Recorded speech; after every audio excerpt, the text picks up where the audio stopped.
Billionaire's wife dragged the maid's daughter by the hair, but what her husband did next shocked everyone. The scream ripped through the mansion like thunder. It wasn't a small cry. It was the kind that made your heart jump before your brain could even react. Upstairs in the gold-trimmed hallway of the Callahan mansion, Mrs. Vanessa Callahan, elegant, rich, and feared by every servant, had her hand buried in a little girl's hair. "You think you can touch my son's toys, huh?" she shouted, her voice trembling with rage. The girl, barely 9, cried and begged, her small hands trying to protect her face. "Please, ma'am. I didn't mean to. I was just cleaning his room." But Vanessa didn't listen. She dragged the child, Emily, the maid's daughter, across the polished marble floor. The girl's tiny feet slipped, her knees scraped, but Vanessa kept pulling, fury burning in her blue eyes. Downstairs, the other maids froze. No one dared move. Everyone in that house knew Vanessa's temper, and they knew what happened to anyone who interfered. "Mrs. Callahan, please," cried Nora, the maid and Emily's mother. She fell to her knees, hands shaking. "She's just a child." She didn't mean any harm, but before Nora could reach her daughter, a deep voice echoed from behind. "Vanessa, what are you doing?" The grip on Emily's hair loosened instantly. Vanessa turned, startled. Standing in the doorway was Andrew Callahan, her husband, the billionaire everyone admired for his calm, gentle nature. But right now, his face was pale, and his eyes were filled with disbelief. For a moment, the entire mansion went silent. Only the ticking of the clock filled the air. Vanessa's lip trembled. Emily hid behind her mother, sobbing. Then Andrew took a slow step forward. His voice, low and trembling, broke the silence. "Tell me this isn't what I think it is." Vanessa blinked, unable to speak. Her husband's eyes darkened, not with anger, but something far deeper. And then he shouted something that made everyone in that house freeze in place. "Vanessa, let go of that child right now." Andrew's voice roared through the hall, shaking the air. His calm, polished image was gone, replaced by raw fury. Vanessa froze. For the first time in their 10 years of marriage, her husband was shouting at her. The servants downstairs stood like statues, afraid to even breathe. "Andrew, she was in our son's room, touching his toys." "She's a child, Vanessa," he snapped, stepping closer. "And she's terrified because of you." Vanessa's face turned red. "You don't understand. These people don't know boundaries. I've told Nora to keep her daughter out of—" But Andrew didn't let her finish. He knelt beside Emily, his voice softening. "Hey, sweetheart, are you hurt?" The little girl shook her head, tears spilling down her cheeks. Her small fingers clung to her mother's apron. Nora, trembling, whispered, "Sir, please, I'll take her away." "I'm sorry. She didn't mean." But before she could finish, Andrew stood up and said something no one in that room expected. "She's not going anywhere." "Not until we talk." Vanessa's eyes widened. "What are you talking about?" Andrew turned slowly toward her. His face was pale, his jaw tight, and there was something in his expression that made everyone uneasy. Guilt. "Vanessa," he said quietly, "there's something you don't know about that girl." The words hung in the air like a curse. Nora's eyes dropped to the floor. Vanessa blinked in confusion. "What do you mean?" she asked. Andrew's gaze shifted between them, his wife furious and proud, and the maid shaking and silent. He swallowed hard. "I should have told you long ago, but I didn't know how." Nora's hand went to her mouth as if to stop him. "Sir, please don't," she whispered. Vanessa took a step forward, her voice cracking. "Don't what, Andrew?" Andrew's lips parted, but before he could speak, a small voice interrupted. Emily looked up, her tear-streaked face trembling. "Mom, why is he looking at me like that?" Everyone turned to her. Andrew's eyes softened again, and this time his voice broke when he spoke. "Because," he said slowly, "you look exactly like—" And just then, a loud crash echoed from the end of the hall. Something, or someone, had fallen. Everyone turned toward the noise, hearts racing, fear spreading like wildfire. The crash came from the far end of the hallway. the sound of a vase shattering into 100 pieces. Everyone jumped. Vanessa spun around, her heart pounding. One of the younger maids, trembling, had dropped the vase while peeking around the corner. I, I'm sorry, ma'am, she stammered. But Andrew didn't even look her way. His eyes were still locked on Emily.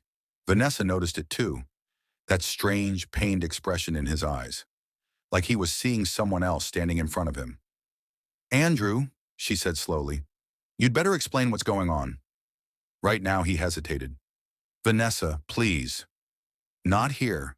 Not like this. Then where? She snapped. In the living room? Over dinner? After you just yelled at me in front of the staff? Her voice cracked, fury and confusion mixing. Nora held Emily close, whispering softly to calm her down, but her own eyes were red, filled with fear. Andrew finally sighed. Fine. Everyone, go downstairs. Now the maids obeyed instantly. The hall fell silent as their footsteps faded away, leaving only the 3 adults and the little girl. Andrew turned to Vanessa. You deserve the truth, he said quietly, but I need you to promise you'll listen before you judge. She folded her arms, trembling slightly. I'm listening. He walked to the side table near their bedroom door, opened a drawer, and pulled out an old photo frame wrapped in a piece of cloth. He took a deep breath and handed it to her. Vanessa frowned and unwrapped it. Inside was a faded photo, a woman with warm brown eyes holding a baby wrapped in a blue blanket. Vanessa blinked. Who is this? Andrew's voice shook. Her name was Grace. She used to work here before you did. She was someone I cared about a long time ago. Vanessa's heart dropped. You what? Andrew didn't meet her eyes. Before we got married, she left suddenly. I tried to find her, but I couldn't. I didn't know she had a daughter. Not until last month. Nora gasped softly. Emily looked between the adults, confused. Wait, Vanessa whispered, her voice trembling. Are you saying this girl? Andrew nodded slowly. I think she might be mine. The hallway went deathly quiet. Vanessa took a step back, the photo slipping from her hands and crashing to the floor. Her face turned pale. Andrew, tell me this is a joke. Before he could answer, a sudden sound came from downstairs. The front door slamming open, followed by heavy footsteps. A man's voice shouted, Where is she? Everyone froze. Emily clung to her mother. Vanessa turned toward the staircase, eyes wide. Andrew frowned. Who is that? Nora whispered, terrified. That's Emily's uncle, but he wasn't supposed to know where we work. The sound of footsteps grew louder. And then a tall man appeared at the top of the stairs, his eyes burning with rage. The man at the top of the stairs was tall, broad-shouldered, and furious. His shirt was half untucked, his fists clenched at his sides. Where is she? He growled. Where's Emily? Nora stepped forward, her voice shaking. Daniel, please, calm down. But he didn't even look at her. His eyes locked on Andrew and Vanessa, 2 rich strangers standing in their spotless hallway, with his niece trembling behind her mother. So this is where you've been hiding her, he said bitterly, in the house of the man who ruined everything. Andrew frowned. I don't know what you mean. Oh, don't you? Daniel barked. You think I wouldn't find out who you are? Andrew Callahan, the billionaire who thought he could play hero while destroying lives behind closed doors? Vanessa's eyes narrowed. You'd better watch your tone. This is my house, Daniel glared at her. Your house? The same one where you drag little girls by the hair? Vanessa froze. The words hit like a slap. Even Andrew looked stunned. How did he know that? Nora whispered. Daniel, please don't. But Daniel wouldn't stop. He pointed at Andrew, his voice rising. You want the truth? You want to talk about Grace? Vanessa's eyes flickered. Grace? You know about her. Daniel took a slow step forward. I don't just know about her. She was my sister. The room went silent. Even Emily stopped crying. Vanessa's hand flew to her mouth. Your sister? Andrew's voice cracked. I didn't know. I swear, I didn't know she was your sister. Daniel cut him off. You didn't know because you never cared to look. You left her, Andrew. You left her when she needed you the most. Andrew's face turned white. That's not true. She told me she was leaving. I begged her to stay. She left, Daniel snapped, because she was pregnant, because she didn't want your perfect, rich world to destroy her. Vanessa's knees weakened. She looked at Emily. The same brown eyes, the same dimple when she cried. Suddenly, everything made sense. But before anyone could speak again, Daniel stepped closer, his voice trembling. And now you're standing here, yelling at my niece's mother, letting your wife treat them like trash, while pretending you didn't start all this. Andrew's jaw tightened. Daniel, I never meant for any of this to happen. Daniel pulled something out of his pocket, a folded piece of paper, old and wrinkled. He threw it at Andrew's feet. Then explain that. Andrew bent down, hands shaking, and unfolded it. It was a letter, faded, with a woman's handwriting. Vanessa leaned over his shoulder and read the first line. Dear Andrew, if you're reading this, it means I couldn't keep our secret any longer. Her breath caught. Our secret, she whispered. Andrew's eyes widened in horror as he read further, his face draining of color. Vanessa grabbed the letter from his hands, her voice shaking. What is this? She demanded. Andrew, what secret did you keep from me? He couldn't speak. Then suddenly, from behind them, a small, trembling voice said, Mom, why does he look so scared? Everyone turned toward Emily. She was holding something, a tiny golden necklace that had slipped out of Andrew's pocket while he knelt. She held it up. The pendant had a single letter engraved on it. Vanessa's eyes widened. Andrew, why do you have that? He stared at the necklace, frozen in guilt. Then Daniel said coldly, because it belonged to his daughter. The room was silent, so silent that even the sound of breathing seemed too loud. Andrew stood frozen, the golden necklace glinting in Emily's small hand. Vanessa stared at him in disbelief. Andrew, she whispered, what does he mean? Tell me he's lying. Andrew couldn't look at her. His voice came out barely above a whisper. He's not lying. Vanessa's knees gave way, and she sank onto the floor. No, you didn't. Andrew's eyes were full of tears now. That necklace was Grace's. She gave it to me the day she left. She said, one day if I ever saw her daughter, I'd know who she was. Vanessa looked at Emily. The same brown eyes, the same dimple, the same soft curls. Her heart twisted. And you're saying that little girl is my daughter, Andrew said, voice breaking. Emily is my daughter.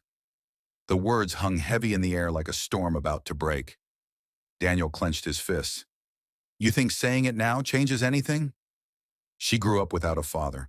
Grace died believing you didn't care. Andrew's head snapped up. Died, he whispered. Nora nodded slowly, tears spilling down her face. Grace passed away 5 years ago. She got sick and couldn't afford treatment. Andrew staggered backward, pressing a hand to his mouth. No, she can't be gone. Vanessa's expression changed, the anger fading, replaced by something else. Guilt. Her eyes flickered to Emily, still clutching the necklace tightly. I hurt her, Vanessa whispered. I dragged her by the hair. My husband's child. Nora reached for her daughter protectively. We didn't know, ma'am. Please, don't blame yourself. But Vanessa shook her head. No, I did this because I was blinded by pride. I treated you both like you were nothing. Daniel crossed his arms, still fuming. Sorry won't fix what you broke. Andrew finally looked at him. You're right. But I'll try. He turned to Nora and Emily. From today, you're not just my employees. You're family. Emily deserves everything I can give her. Not because I'm rich, but because I owe her a lifetime of love I never gave. Vanessa wiped her tears, whispering, and I owe her forgiveness. She knelt before Emily, her voice trembling. I'm so sorry, sweetheart. I was cruel to you. I didn't know. But even if I didn't, there's no excuse for what I did. Emily looked at her, then slowly stepped forward and hugged her. Everyone froze. Vanessa gasped softly as the little girl whispered, It's okay, ma'am. Mom says we should forgive people, even if they hurt us. Tears filled Vanessa's eyes. For the first time, her heart felt heavy. and clean. Daniel, still standing by the door, sighed deeply. Grace would have wanted this. For all of you to stop fighting, Andrew turned to him, voice low. I'll make things right. For her, for Emily, for all of you. For a long moment, no one spoke. The only sound was the faint ticking of the clock, the same one that had echoed through the house when everything began. Then softly, Andrew knelt down beside Emily and whispered, I'm sorry I wasn't there when you needed me. But I'm here now, and I'll never leave again. Emily smiled, tears shining in her eyes. Promise? He nodded. Promise. Outside, thunder rolled, but this time it didn't sound like anger. It sounded like peace finally finding its way into a broken home.